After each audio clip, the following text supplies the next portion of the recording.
Hi guys, it's Ariana. Welcome back to my channel. So for today's video, we're going to be reading some more scary stories. As per usual, I have my Wicked candle in here. It smells like caramel apples and it smells amazing. And I don't have anything else to ramble about. So let's just jump on into the spooky stories. So the first scary story is from the spooky Cjades section and it's titled Gas Leak or Demon. And it's from the Reddit author Vader4Prez69. In 2005, I lived in a townhouse with my mom and stepdad. Everything was normal until they started having issues and got separated and eventually divorced. My mom started sleeping on the couch, and when I noticed, I asked her why, and she explained she started waking up with bruises on her legs and felt like someone was pulling her out of bed. I never heard anything, but I'm a heavy sleeper, so I probably wouldn't anyway. She continued to sleep downstairs for weeks, and I avoided that room because I got such a creepy vibe walking past it, and something dark was in there.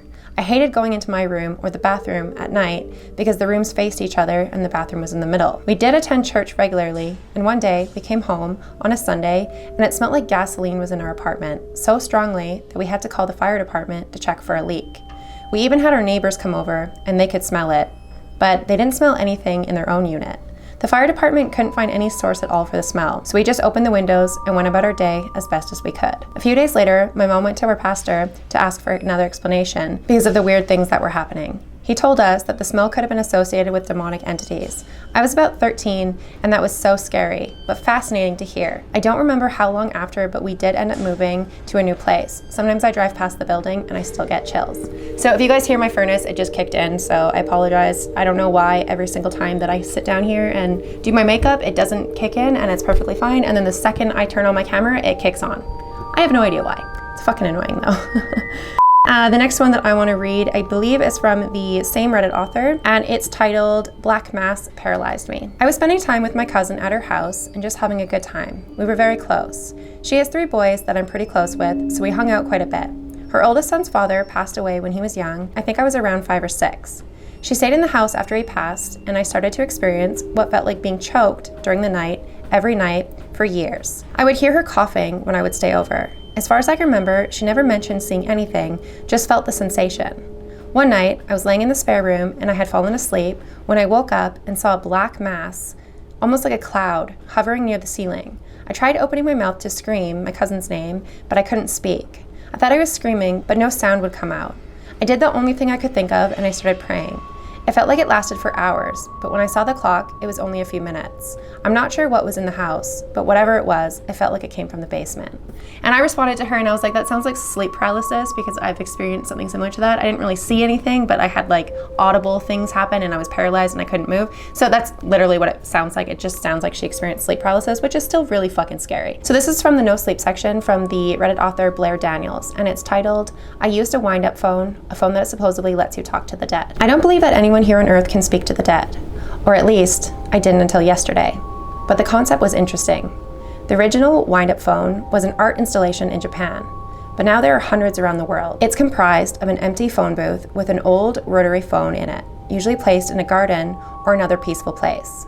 You go there and pretend to call one of your deceased loved ones. Yesterday, I noticed that one had been installed in our town's botanic gardens. It stood out starky among the greenery, a white phone booth with glass-paneled sides, probably made from one of the old phone booths that used to line Main Street. I parked the car and I walked towards it, the gravel crunching under my heels. The inside was plain, a metal shelf holding a pad of paper, a pen, and an old rotary phone made of shiny black plastic. There was a wooden chair, and as I sat down, it creaked loudly. Outside the windows, patches of bright purple zinnias blowed in the wind, and the pond rippled. Should I do it? Of all the people I've lost over the years, one stood front and center. Over and over again, in the middle of the night, he'd pop into my head. Sometimes I'd dream about him. It was like he haunted me. Almost 10 years had gone, and he was still living in my head.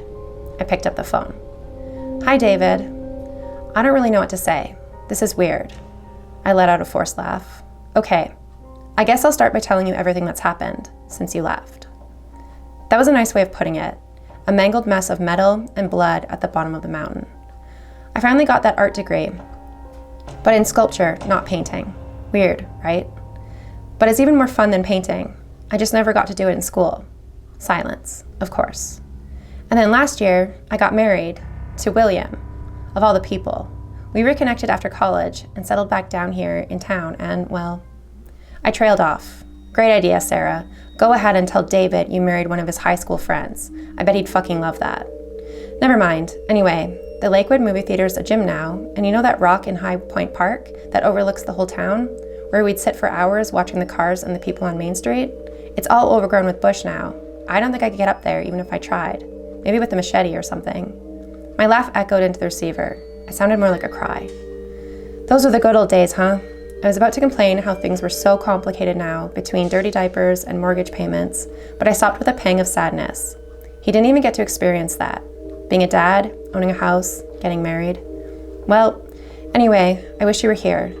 The weight in my chest lifted, slightly. I took the receiver away from my ear. Something like a breath, a gust of wind, a whooshing sound came from the phone. My heart dropped. I pushed it back against my ear. David? Silence followed. Because of fucking course, people can't talk to the dead. Ghosts don't exist, and this is all just pretend. My eyes burned and I swallowed, swallowing away the tears. Click. It was a soft, almost outside the range of my hearing. I pressed the phone so hard to my ear it hurt. Click, click, click, click. It sounded like the clicking of a bad connection. Soft, barely audible, but there.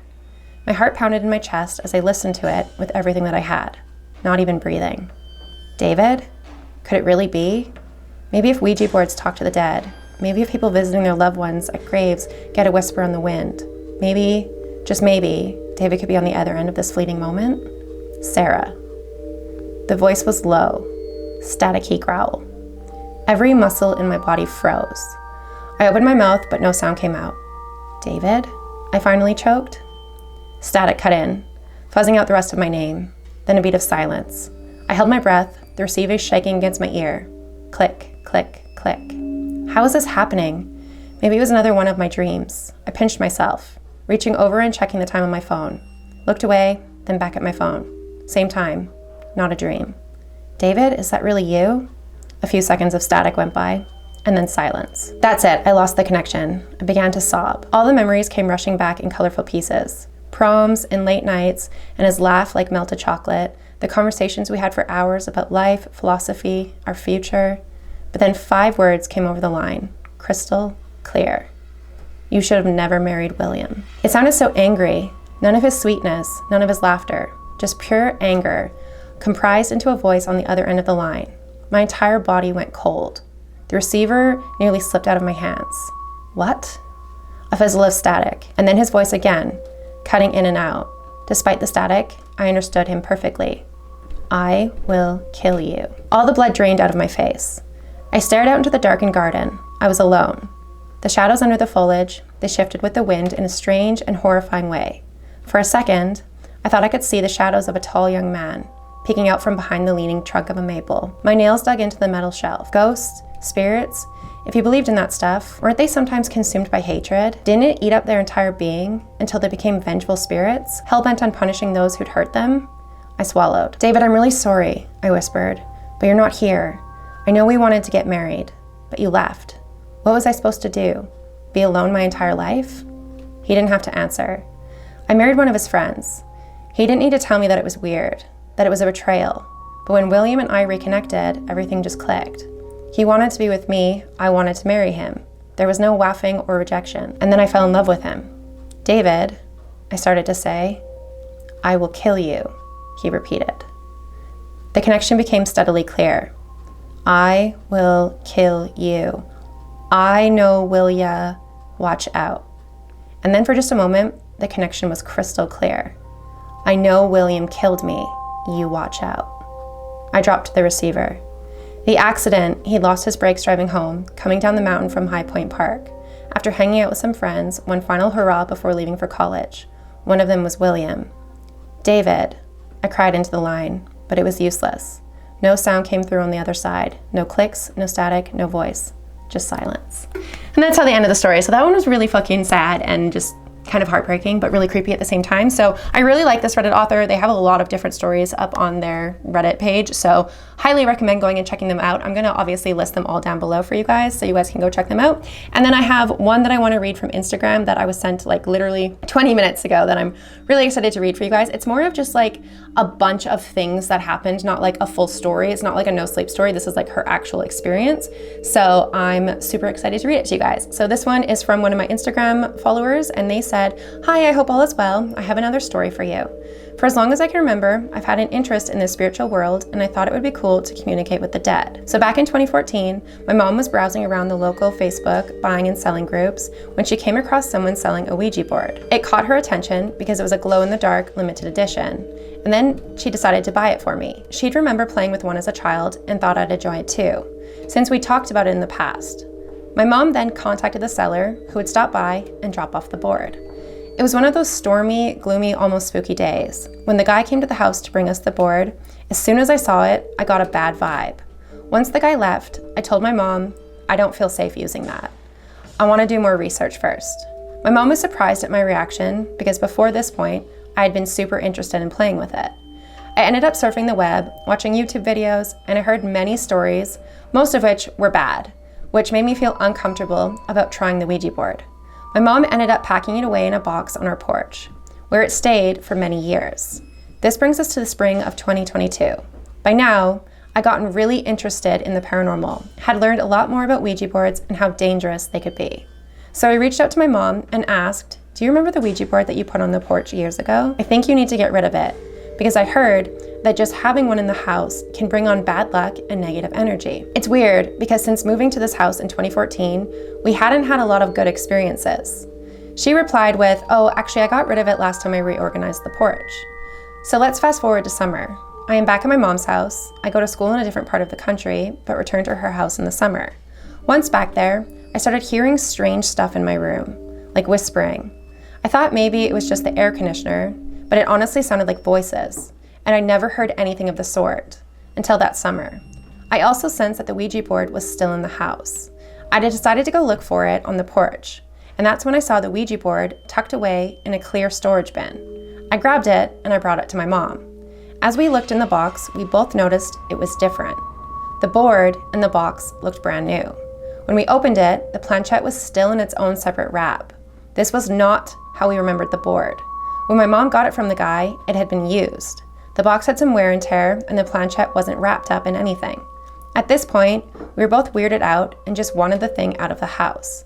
I heard that Ouija boards can come back and change if you don't properly dispose of them. For the time being, we put it in our backyard because we weren't sure how to get rid of it.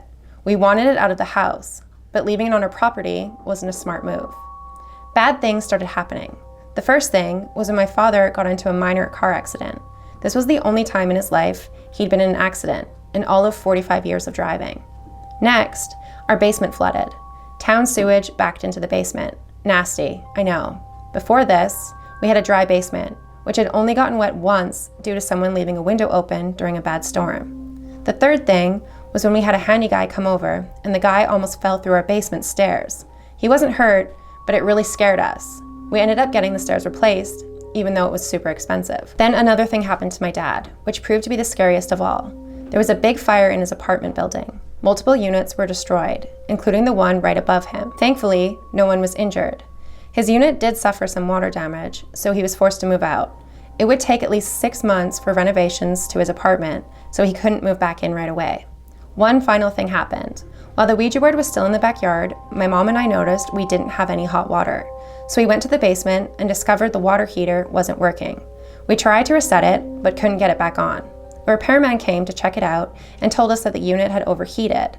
Fortunately, there was a safety setting that shut it off before it got dangerously hot. He then explained that the water heater's thermostat was faulty, as it should have never gotten that hot in the first place. If the safety switch hadn't shut it off, it could have blown up, so we were lucky. One thing I noticed is that even with all those close calls, no one was ever harmed. It was almost as if someone or something was watching out for us.